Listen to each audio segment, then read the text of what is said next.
En los últimos meses se multiplican en España la presentación de informes y estudios, las jornadas sectoriales y las publicaciones periodísticas sobre la energía.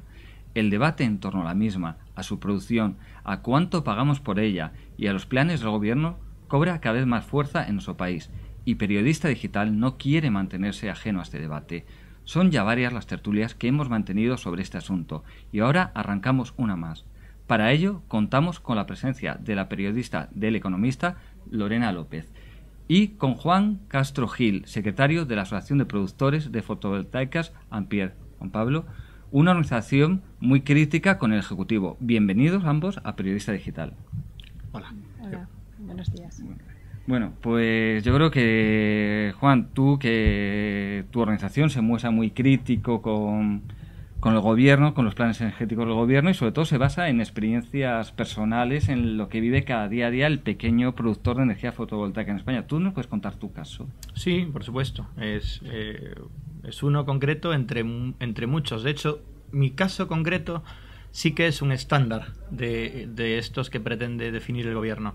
Mi caso concreto es un buen día, auspiciados por una norma estatal que definía una posibilidad de inversión en una energía que mucha gente entendía que teníamos que echar para adelante, porque es evidente que la situación que tenemos con el cambio climático, desde luego había que tomar medidas. Pues empezamos a dar pasos en ese sentido. Y en ese sentido nos juntamos, en concreto 76 familias de gallegos, que decidimos juntos invertir en un proyecto y desarrollar una instalación fotovoltaica, en este caso en la provincia de Valladolid.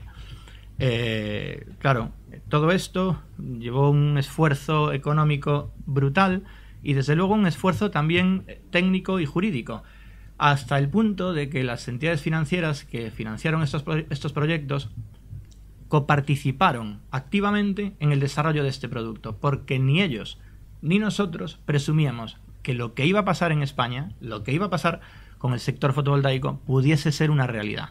Esto, desde luego, era, teniendo en cuenta el año 2008, lo que está pasando son encuentros en la tercera fase. ¿Y qué es lo que está pasando? Pues lo que está pasando es que todos los compromisos que se había obligado el Estado español, a su vez obligado por directivas comunitarias que establecían los compromisos de fomentar el desarrollo de energías renovables para cumplir unos objetivos también de producción de energías renovables en toda la Comunidad Europea, los han echado por tierra. Los han echado por tierra tirios y troyanos. Los han echado por tierra el anterior ejecutivo y el presente ejecutivo. Parece ser que el anterior ejecutivo ahora está muy arrepentido de una situación que en el resto de Europa y en el resto del mundo está haciendo que la gente se lleve las manos a la cabeza, porque la realidad es que los proyectos fotovoltaicos auspiciados por el gobierno español en el año 2014, sin género de dudas, van a entrar en situaciones de concurso.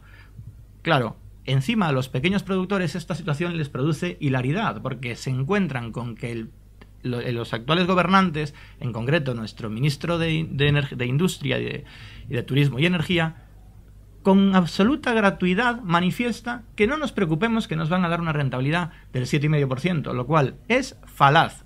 Mi caso concreto, el viernes pasado, la entidad financiera que financia nuestra planta me llamó para ver qué íbamos a hacer a partir de enero, si finalmente se definía lo que parece que hacia dónde vamos.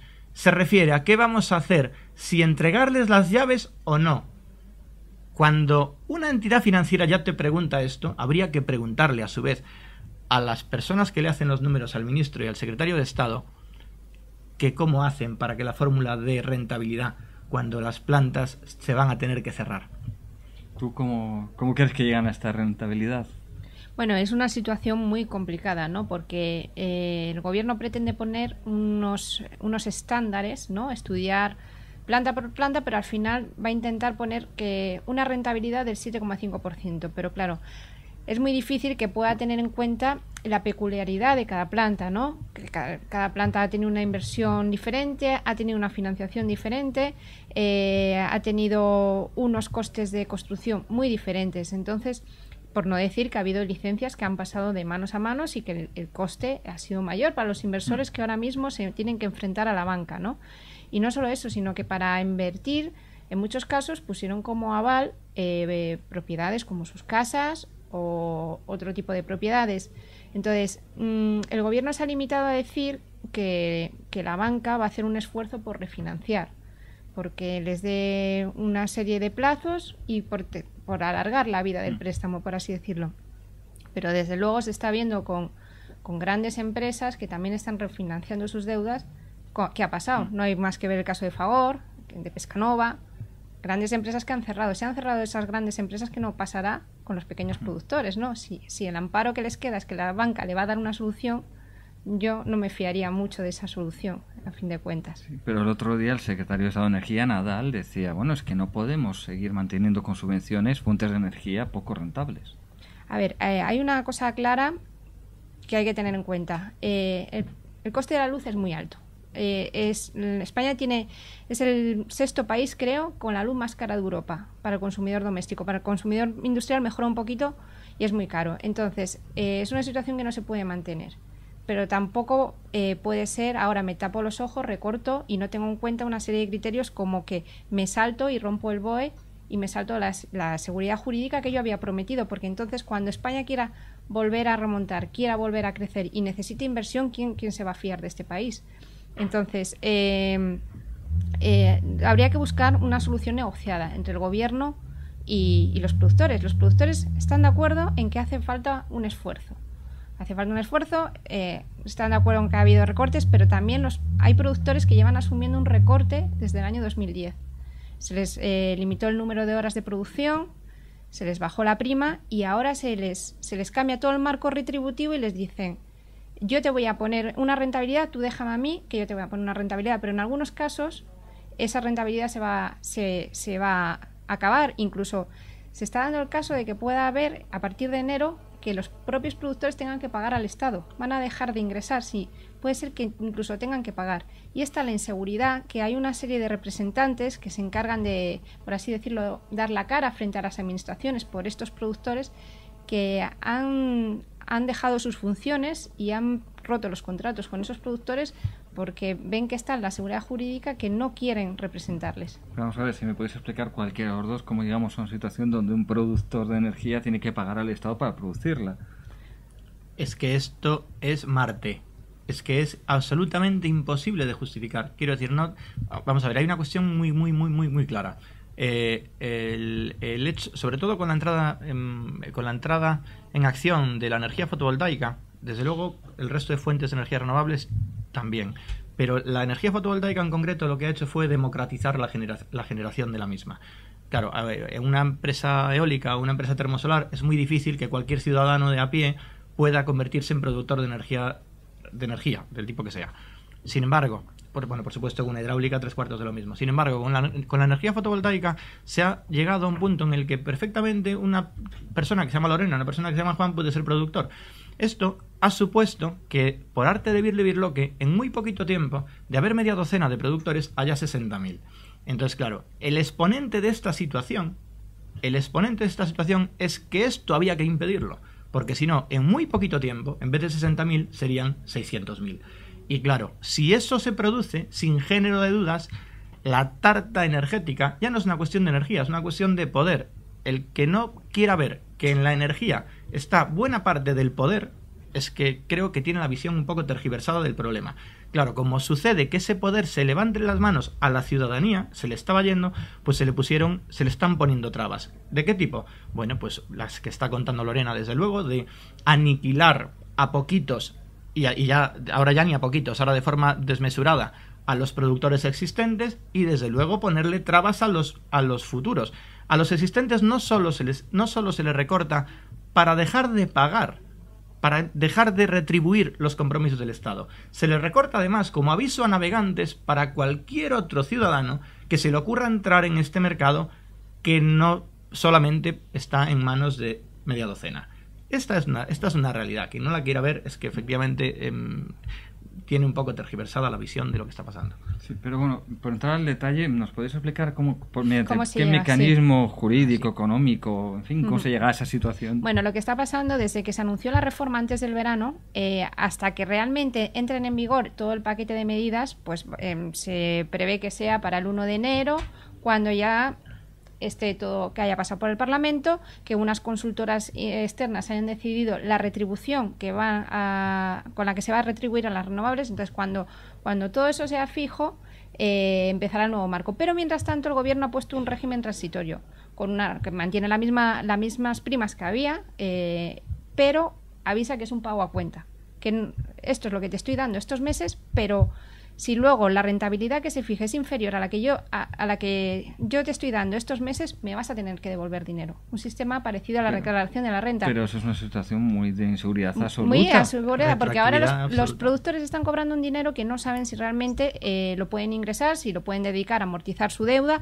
o tal, porque no saben si llegados el mes de enero, cuando esté todo en marcha, si van a tener que devolver parte de esas primas al Estado. Las van a tener que revertir al sistema eléctrico español y demás. Y esa es la inseguridad con la que vive el sector. No solo el fotovoltaico, la gran industria, la cogeneración, por ejemplo, viven en una situación de tanta inseguridad que han decidido parar. Han decidido parar las máquinas porque no saben cómo va a quedar al final la cuenta. Entonces, previendo que el recorte va a ser muy fuerte y que van a tener que pagar, prefieren ahora estos meses no estar cobrando. Y bueno, yo os quería preguntar, el secretario de Estado, Nadal, el otro día presentaba propuestas para una estrategia energética nacional de FAES, la Fundación FAES. Me gustaría saber si conocéis el documento y bueno, qué opinión os merece este documento y sus propuestas. Bueno, hay que tener en cuenta que se presentó como propuesta de FAES, pero que fue presentada por el propio secretario de Estado, por lo cual entiendo que es la propuesta que defiende Nadal, que en muchos puntos se contradice con la reforma que ha llevado a cabo, ¿no?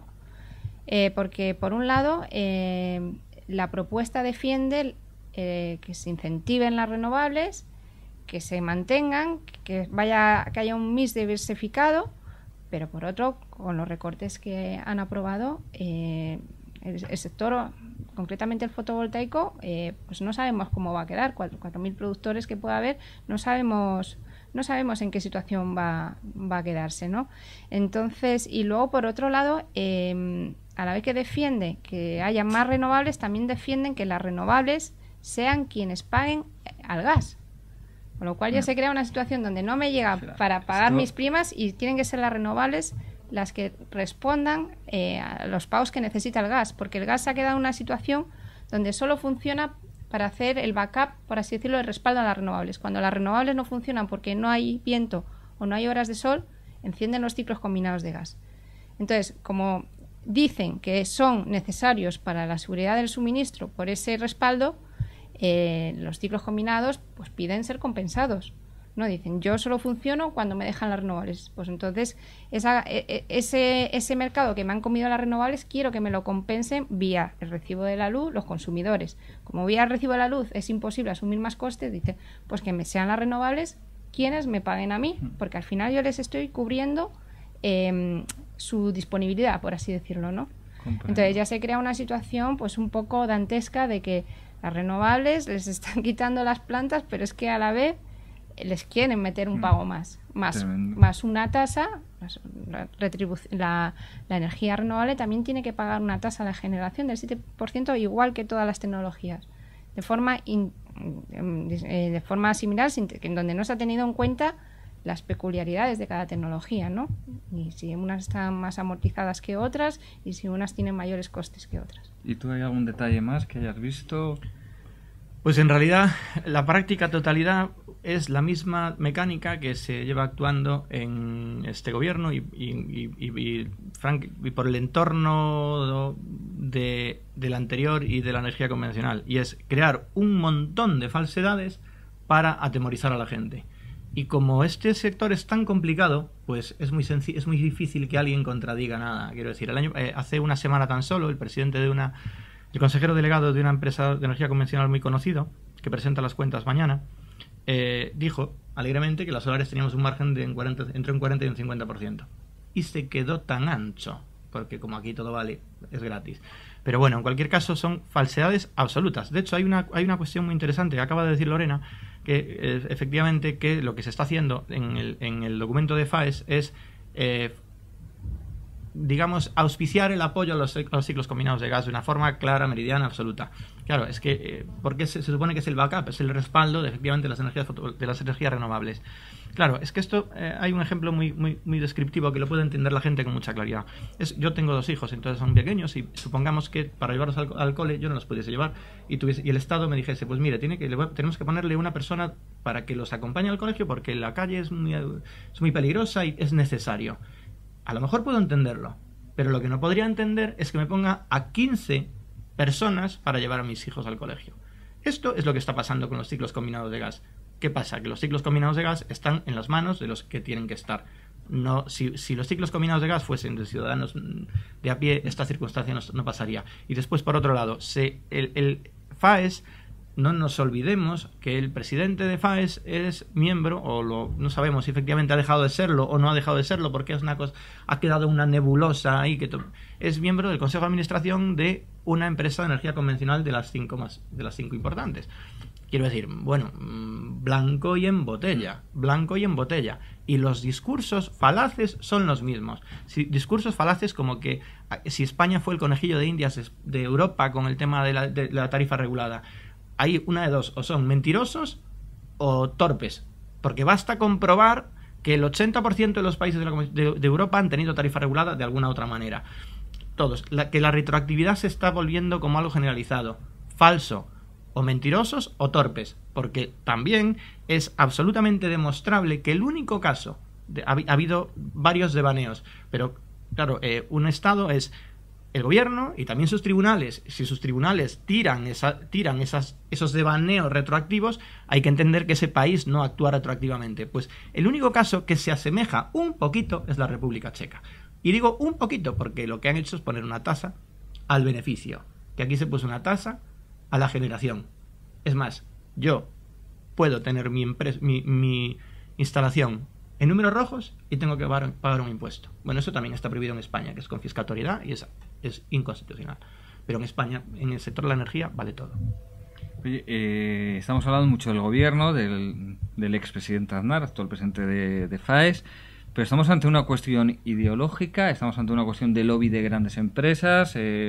¿Hay diferencia en esto entre los 2 grandes partidos? Bueno, hay 2 grandes intereses, grupos de intereses enfrentados, ¿no? Pero luego también es verdad que, bueno, él ha comentado el tema de la tarifa de la luz, los gastos que se incluyen en la luz. Hay que tener en cuenta que otros países, por ejemplo, las primas no van a la tarifa de la luz. Y entonces eso no ha creado la misma tensión y el mismo déficit que tenemos nosotros. Pues se utilizan incentivos fiscales, otro tipo de propuestas, ¿no? Entonces, al final lo que ha pasado es que España políticamente adoptó por potenciar las renovables y decidió que solo asumieran el coste los consumidores eléctricos. No lo asumen ni los consumidores de petróleo, ni los consumidores de calefacción, solo los eléctricos. Entonces, si es un objetivo medioambiental y de política de Estado, tal vez debería financiarse con otro tipo de medidas, ¿no? Y que no hayan provocado la bola de nieve en la que se ha formado el déficit de tarifa. Que al final, a la hora de subir la luz, quien se lleva la mala imagen son las eléctricas, ¿no? Porque dicen, hay que subir la luz porque hay que acabar con el déficit de tarifa. Y luego ves los números de las eléctricas y dices, ¿cómo es posible que haya que subir la luz? Y dicen que si no va a haber van a quebrar estas empresas. Al final todo es ingeniería financiera, es un apunte contable y ya está. Pero sí que es verdad que si esa deuda se tuviera que materializar, pues se llegaría a una situación de estas empresas, las 5 grandes, quebrarían. Y no nos olvidemos que son las que al final hacen llegar la luz a nuestras casas, las que hacen el mantenimiento en las redes de distribución y que también reciben una retribución por ese tipo de inversiones, ¿no? Que como debe ser, porque son actividades reguladas. Pero en cualquier caso, también hay que tener en cuenta que el déficit de tarifa no empezó con el crecimiento y la expansión de las renovables. Se creó en el año 2002 y casi no había renovables. Sí que es verdad que era muy pequeño y que fue una política estatal. No nos olvidemos que aunque haya dos intereses enfrentados, el déficit tarifa y la bola de nieve y los recortes son errores de política gubernamental.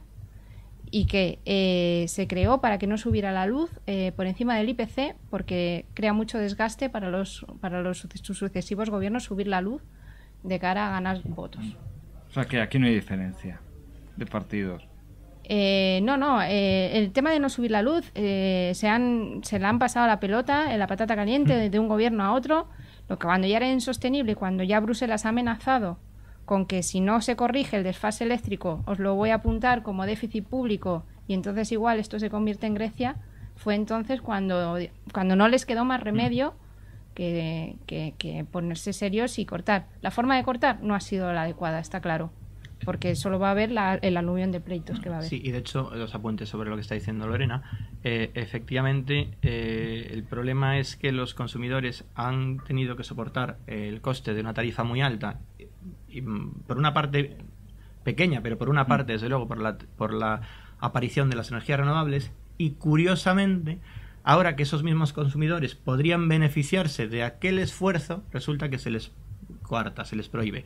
Esto por un lado. Y por otro, que efectivamente ese déficit de tarifa que se genera con anterioridad a la entrada de las renovables, sin género de dudas, lo que hay que decir y poner de manifiesto, pero no Juan Castro Gil, sino la Comisión Europea, la Comisión Nacional de Energía y absolutamente todos los organismos que algo sepan de esta historia, han dicho, y nadie ha querido tocar esto, que sin género de dudas es la modificación del sistema de retribución de plantas absolutamente amortizadas. Quiero decir, el hecho de hacer una auditoría del sector es absolutamente necesario. Y lo lleva diciendo aquí todo el mundo. Y es absolutamente inédito que una planta hidráulica que lleva 60 años en manos de las mismas manos cobre exactamente lo mismo que un ciclo combinado de gas. Esto es un absoluto escándalo.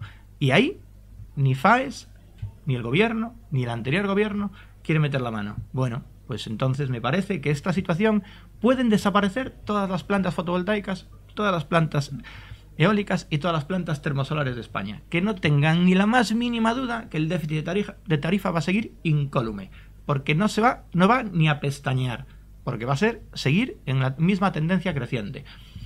Bueno, ¿hacia dónde vamos? Pues yo espero que hacia un cambio real. Desde luego, en mi asociación estamos intentando que sea así, pero... Bueno, yo quiero matizar una cosa sobre lo que ha dicho de las inversiones amortizadas. Ha habido compañías que han tenido que hacer fuertes inversiones en mantenimiento, incluso en ampliación. Por ejemplo, Iberdrola acaba de inaugurar la ampliación de la hidroeléctrica de La Muela, que además es una central de bombeo, y en total ha invertido 1.200 millones. Ha hecho un esfuerzo inversor muy grande. Realmente eso no está amortizado. Otra cosa es cómo funciona el sistema del pool, donde se casa la energía y deciden cuál es el precio. Eso realmente es un sistema que está viciado, que las propias eléctricas reconocen que no funciona bien y que el crecimiento de las renovables urge a que haya una modificación de ese mecanismo. Eso es otra cosa. Efectivamente. En primer lugar, me gustaría saber si efectivamente el caso de La Muela se puede extrapolar al resto de centrales hidráulicas del país.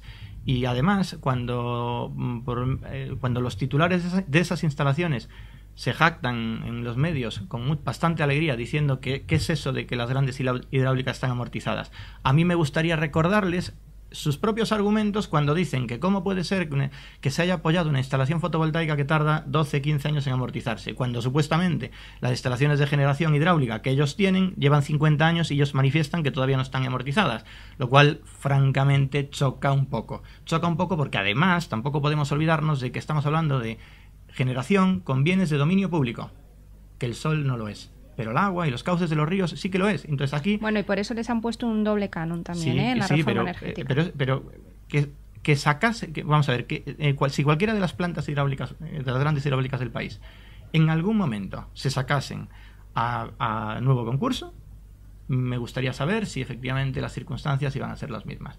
Sin género de dudas, habría picazón.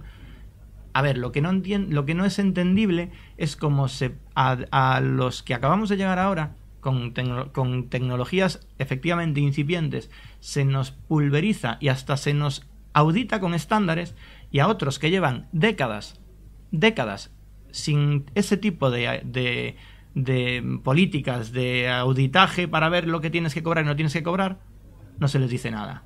Bueno, la verdad, a mí me parece muy sospechoso. Bueno, yo creo que el gobierno se ha planteado, ha habido un momento de decir cuánto me cuesta esta tecnología y cuánto me aporta en la generación eléctrica, ¿no? Y entonces sí que es verdad que la fotovoltaica adolece es muy poca generación la que aporta frente al coste que ha supuesto. También es verdad que España quiso tener la patente tecnológica, fue la primera que se lanzó, y eso hay que pagarlo, ¿no? Como dice un mensaje que lanza ahora el gobierno para justificar los recortes, España ha el conocimiento tecnológico al resto de Europa. Entonces, eso de ser pioneros, pues nos gustó en su momento ser los primeros, pero eso ahora que hay que apagarlo. Y entonces el tema de las hidroeléctricas, el tema de las nucleares, al final siguen siendo necesarias. Las renovables todavía no tienen esa presencia como para poder sustituir al resto de tecnologías convencionales. Es que yo no creo que se tengan que cerrar. Quiero decir, las nucleares se tendrán que cerrar, lógicamente, cuando su vida útil llegue a su fin, y definiendo su vida útil no de una forma laxa, sino de una forma verdaderamente técnica que acredite la seguridad de la misma. Y por supuesto las hidráulicas no hay que cerrarlas, por supuesto que no. Lo único que quiero decir es que efectivamente dentro de un margen tiene que existir una competencia real, y una competencia real que es evidente que no existe. Es evidente que no existe, porque indiscutiblemente la energía renovable de nueva generación, claro, la primera, como tú muy bien has dicho, ha salido mucho más cara. Pero para llegar al punto en el que estamos ahora, que sea competitiva, hemos tenido que soportar los costes iniciales. Bueno, pues esto pasó en todas las tecnologías, también en la nuclear, ¿eh? Es más, ahora se está probando que en el Reino Unido va a montarse una central nuclear, y curiosamente con tarifa, curiosamente con prima. Es curioso, no eran tan competitivas, no podían ir no tenían grid parity nada más entrar. Es curioso, ¿verdad? Bueno, porque son centrales de nueva generación con unas inversiones muy costosas, y sí que es verdad que todas las tecnologías, por ser inversiones reguladas, han tenido su retribución. Hasta que se la han quitado. Hasta que se la han quitado. Bueno, en el caso de la fotovoltaica. Pero también es verdad que creo que el tema de las renovables es de los pocos negocios donde te prometen o te prometían una rentabilidad a 25 años. Ya gustaría a muchos hosteleros o a muchos hoteleros que les prometieran que desde el día 1, durante los próximos 25 años, iban a ganar dinero. Sí, pero por ejemplo no es con dependencia de eso, que es verdad. Si desde el Estado se te garantiza, sin esa garantía posiblemente mucha gente no se hubiera metido. Entonces, y sí que hay hosteleros a los que sí, de hecho la figura existe, la concesión administrativa de cualquier dominio público, de un parador o de cualquier dominio público, para decir, mire, esto se lo construyo yo, usted durante 25 años está aquí gratuitamente o me paga un canon pequeñito. O sea, está pasando eso, ¿eh? ¿Y qué sucede si se lo quitan antes? Sí, pero bueno, no hay, como no se ha violado una garantía jurídica, incluso se ha puesto en riesgo la economía de muchas familias al decirle, no, nosotros se garantizamos. O sea, yo imagino que muchos productores no se hubieran metido. No, claro, si hubieran sabido esto, tú preguntas a cualquier productor, si hubieran sabido que el gobierno iba a romper el BOE, no se hubieran metido. Si tú les preguntas ahora, dicen, no, porque es que estoy arruinado. Se han llevado todos mis ahorros que los he metido aquí porque me habían prometido vía BOE, no nos olvidemos, una rentabilidad. No estamos hablando ni de preferentes, ni de foro, ni de Afinsa, ni nada de eso. Estamos hablando de que el gobierno publicó unos decretos para que la gente realmente instalara paneles solares. Que se iba comentando así, se iba diciendo, oye, métete aquí, que esto es un negocio seguro. Solo estoy diciendo que se ha llegado a una situación de coste energético muy alto y que hay que arreglarlo. Y que hay que negociarlo. No cortar y dejar a mucha gente que tenga que entregar las llaves al banco y que a lo mejor le tengan que quitar su casa. Sí, estoy completamente de acuerdo con Lorena.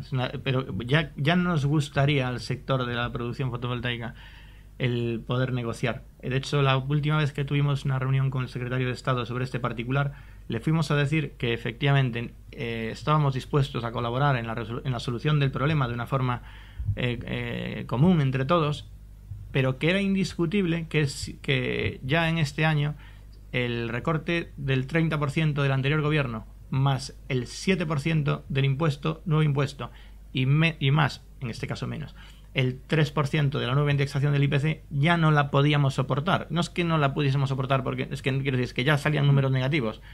Y lejos de entenderlo, nos dijo, pues hay que hacer un esfuerzo mayor. Y bueno, entonces, pues mire, evidentemente no tenemos ninguna posibilidad. Sí, pero una cosa, yo oigo constantemente un impuesto del 7%, un no sé qué tal.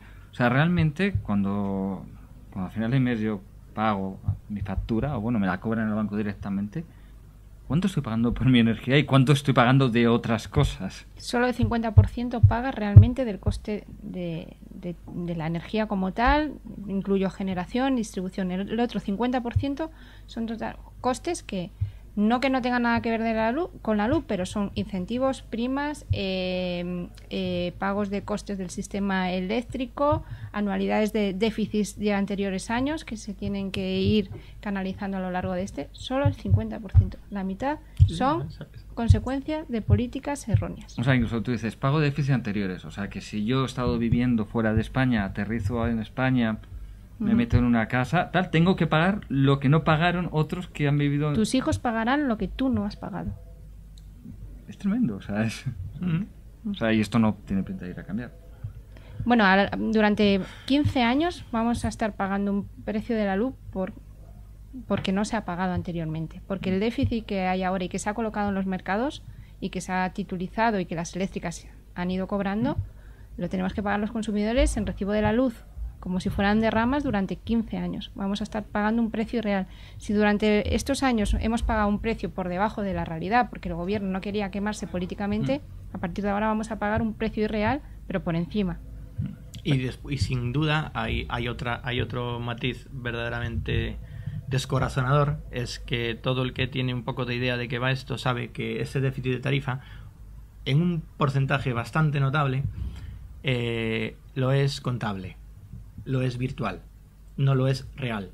Entonces, desde esa perspectiva, pues encima te produce un pudor, una sensación de hastío, decir, bueno, ¿cómo puede ser esto? ¿Cómo puede ser esto? Hay una viñeta estupenda que circula por las redes que explica esta historia del déficit de tarifa en 30 segundos y que me voy a permitir el lujo de explicar. Yo a ti te debo 10 euros por tus servicios y solo me cobras 8, porque los dos me los financias. Me los financias con Lorena, que además es una empresa que tiene algo que ver contigo.